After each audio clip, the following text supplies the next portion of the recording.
Hey there, everybody. Nice short chapter. So, with any amount of luck and a little bit of determination, we should be finished with Stardust by the end of the week. So, Chapter 7 At the Sign of the Chariot. The star had been soaked to the skin when she arrived at the pass, sad and shivering.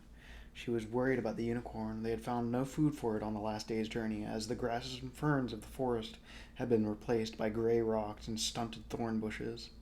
The unicorn's unshod hooves were not meant for the rocky road, nor was its back meant to carry riders, and its pace became slower and slower. As they traveled, the star cursed the day that she had fallen to this wet, unfriendly world. It had seemed so gentle and welcoming when she had seen it high in the sky. That was before, and now she hated everything about it, except the unicorn, and, saddle sore and uncomfortable, she would have even happily spent time away from the unicorn. After a day of pelting rain, the lights of the inn were the most welcoming sight she had seen in her time on earth. Watch your step, pattered the raindrops on the stone. The unicorn stopped 50 yards from the inn and would approach no closer. The door to the inn was opened, flooding the gray world with warm yellow light. Well, hello there, dearie, said a welcoming voice from the open doorway. The star stroked the unicorn's wet neck and spoke softly to the animal, but it made no move, stood there frozen in the light of the inn like a pale ghost. Will you be coming in, dearie, or will you be stopping out there in the rain? The woman's friendly voice warmed the star, soothed her, just the right mixture of practicality and concern. We can get you food if it's food you're after. There's a blazing fire in the hearth and hot enough water for a tub that'll melt the chill from your bones. I, I will need help coming in, said the star. My leg. Ah, poor mite, said the woman. I'll have my husband Billy carry you inside. There's hay and fresh water in the stables for your beast. The unicorn looked about wildly as the woman approached. There, dearie, I won't be coming too close. After all, it's been many a long year since I was a maiden enough to touch a unicorn, and many a long year since such a one has been seen in these parts. Nervously, the unicorn followed the woman into the stables, keeping its distance from her. It walked along the stable to the furthest stall, where it lay down in the dry straw, and the star scrambled off its back, dripping and miserable. Billy turned out to be a white-bearded, gruff sort of fellow. He said little, but he carried the star into the inn and put her down on a three-legged stool in front of a crackling log fire. Oh, poor dear, said the innkeeper's wife, who had followed them inside. Look at you, wet as a water nixie. Look at the puddle under you, and your lovely dress. Oh, the state of it. You must be soaked to the bone. And, sending her husband away, she helped the star remove her dripping wet dress, which she placed on a hook near the fire, where each drip hissed and fizzed where it fell onto the hot bricks of the hearth. There was a tin tub in front of the fire, and the innkeeper's wife put a paper screen around it. How do you like your baths? She asked solicitously. Warm, hot, or boil a lobster? Uh, I do not know, said the star, naked but for the topaz stone on the silver chain around her waist, her head all in a whirl at the strange turn of events that had taken. I've never had a bath before. Never had one? The innkeeper's wife looked astonished. Why, you poor duck. Well, we won't make it too hot then. Call me if you need another copperful of water. I've got some going over the kitchen fire.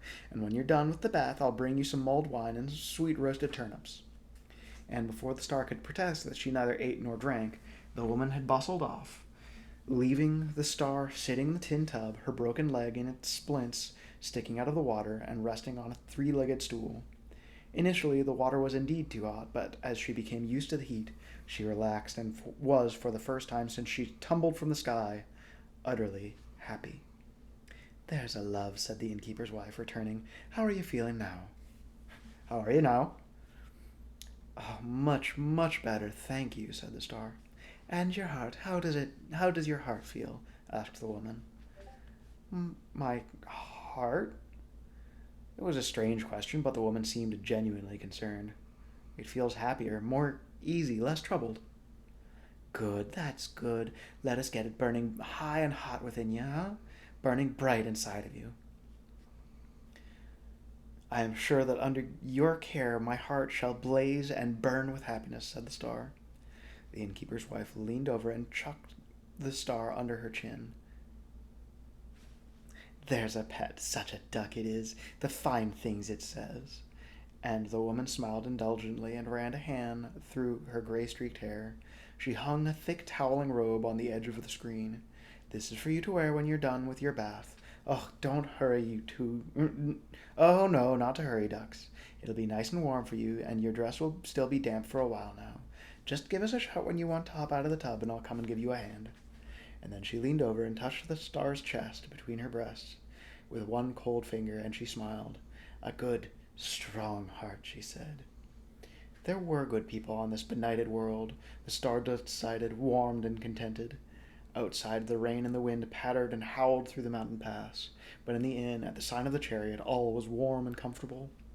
Eventually, the innkeeper's wife, assisted by her dull-faced daughter, helped the star out of her bath.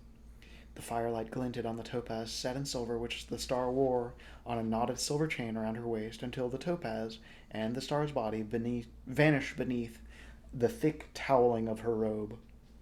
"Now, my sweet," said the innkeeper's wife, "you come over here and make yourself comfortable." She helped the star over to a long wooden table at the head of which were laid a cleaver and a knife, both of them with hilts of bone and blades of dark glass. Leaning and limping, the star made it to the table and sat down at the bench beside it. Outside, there was a gust of wind, and the fire flared up green and blue and white. And then a voice boomed from outside the inn over the howl of the elements. "Service! Food! Wine! Fire! Where's the stable boy?" Billy the innkeeper and his daughter made no move, but only looked at the woman in the red dress as if for instructions. She pursed her lips, and then she said, "It can wait for a little. After all, you're not going anywhere, are you, dearie?" This last to the star. "Not on that leg of yours, and not until the rain lets up, eh?" "I appreciate your hospitality more than I can say," said the star, simply and with feeling. "Of course you do," said the woman in the red dress, and her fidgeting fingers brushed the black knives impatiently, as if there were something she could not wait to be doing. "Plenty of time to have these nuisances have gone, or when these nuisances have gone, eh?" The light of the inn was the happiest and best thing Tristan had seen on his journey through Fairy. While Primus bellowed for assistance, Tristan unhitched the exhausted horses and led them one by one into the stables on the side of the inn. There was a white horse asleep in the farthest stall, but Tristan was too busy to pause and inspect it. He knew, somewhere in the odd place inside of him that knew directions and distances of things he had never seen and the places he had never been, that the star was close at hand, and this comforted him, and it made him nervous. He knew that the horses were more exhausted and more hungry than he was. His dinner, and thus, he suspected, his confrontation with the star, could wait. "I'll groom the horses," he told Primus. "They'll catch a chill otherwise." The tall man rested his huge hand on Tristan's shoulder. "Good lad. I'll send a potboy out with some burnt ale for you." Tristan thought about the star as he brushed down the horses and picked out their hooves. What would he say? What would she say? He was brushing the last of the horses when a blank-looking pot girl came out to him with a tankard of steaming wine. "Oh, put it over there," he told her. "I'll drink it with good will as soon as my hands are free." She put it down on the top of the tack box and went out without saying anything. It was then that the horse in the end of the stall got to its feet and began to kick against the door. "Well, settle down there," called Tristan. "Settle down, fellow, and I'll see if I can't find you warm oats and bran for all of you."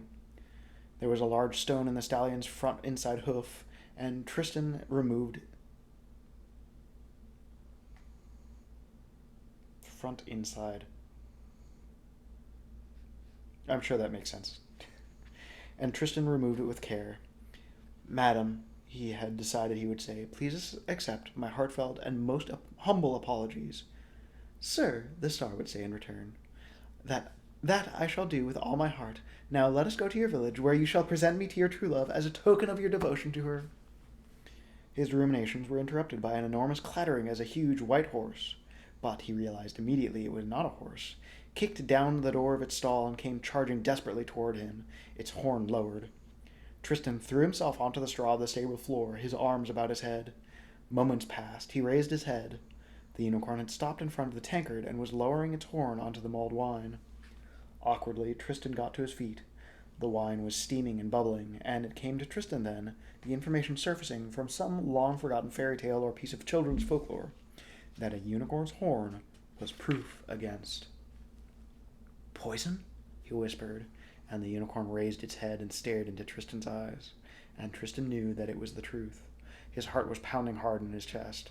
Around the inn, the wind was screaming like a witch in her madness. Tristan ran to the stable door, then he stopped and thought. He fumbled in his tunic pocket, finding the lump of wax, which was all that remained of the candle, with a dried copper leaf sticking to it. He peeled the leaf away from the wax with care. Then he raised the leaf to his ear and listened to what it told him.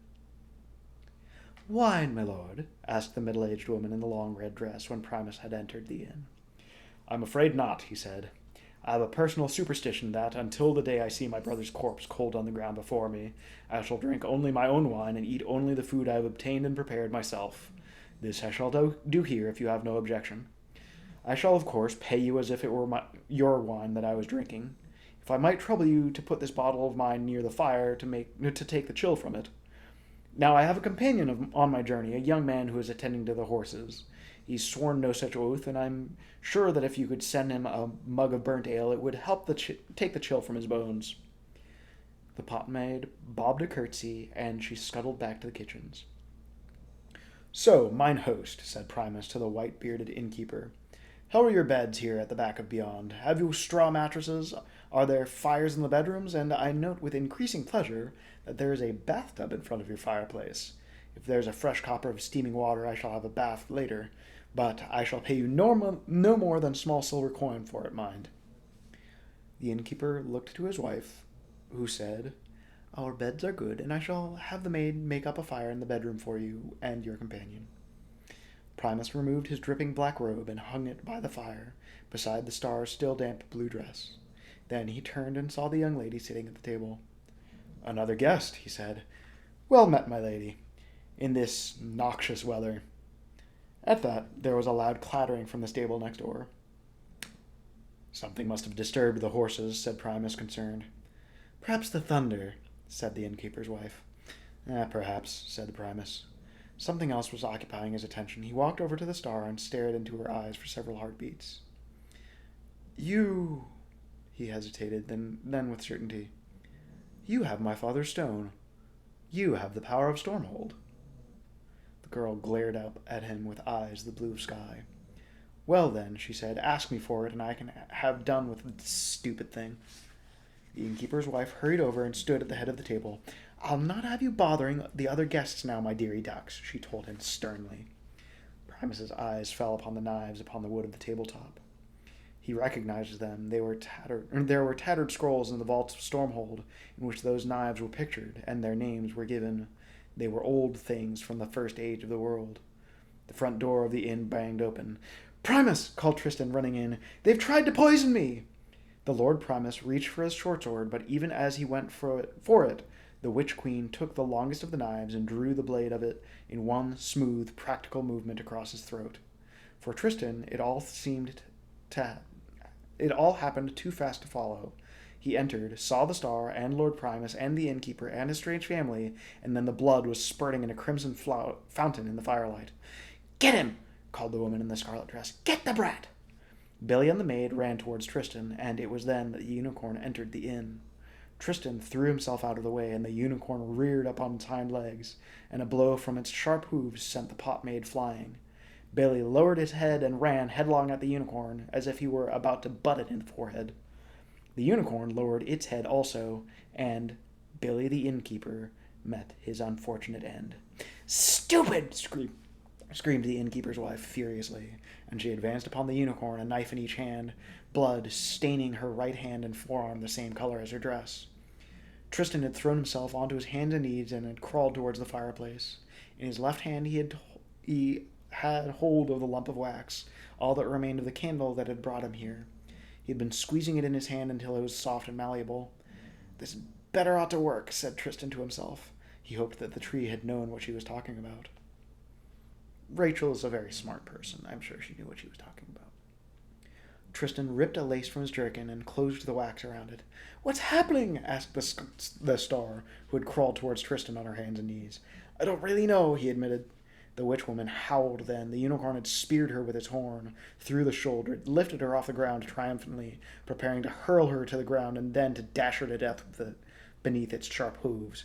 When, impaled as she was, the witch-woman swung round and thrust the point of its long rock-glass knives into the unicorn's eye and far into its skull.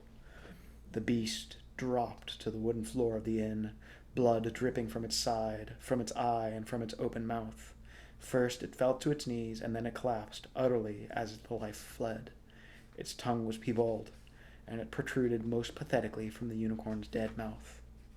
The witch queen pulled her body from the horn, and, one hand gripping her wounded shoulder, the other holding her cleaver, she staggered to her feet. Her eyes scanned the room, alighting on Tristan and the star huddled by the fire.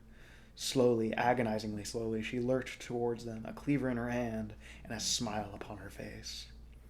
The burning golden heart of a star at peace is so much finer than the flickering heart of a little frightened star, she told them, her voice oddly calm and detached, coming as it was from that blood-bespattered face. But even a heart of a star who is afraid and scared is better by far than no heart at all. Tristan took the star's hand in his right hand. Stand up, he told her. I can't, she said simply. Stand or we die now, he told her, getting to his feet. The star nodded, and awkwardly, resting her weight on him, she began to try and pull herself to her feet.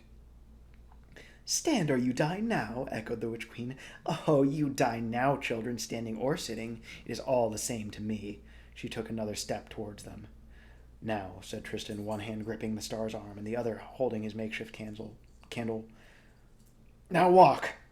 And he thrust his left hand into the fire. There was pain and burning such that he could have screamed, and the witch queen stared at him as if he were madness personified. Then his improvised wick caught and burned with a steady blue flame, and the world began to shimmer around them. Please walk, he begged the star. Don't let go of me. And she took an awkward step. They left the inn behind them, the howls of the witch queen ringing in their ears. They were underground, and the candlelight flickered from the wet cave walls, and with their next halting step they were in a desert of white sand, in the moonlight, and with their third step they were high above the earth, looking down on the hills and trees and rivers far below them. And it was then that the last of the wax ran molten over Tristan's hand, and the burning became impossible for him to bear, and the last of the flame burned out forever. So, nice short chapter. I don't blame you if you decide to watch another one, but that is all I am going to be recording for tonight because I have a very cute little brown eyes, and she needs to get some sleep.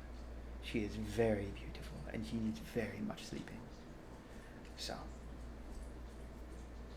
as always, get some rest, and do your best, and try to become somebody you can be proud of. And if people can hate without reason, then I can love you for exactly the same. So, sleep very much. I'm tired too. Sleep well. Love you very much, dear. Good night.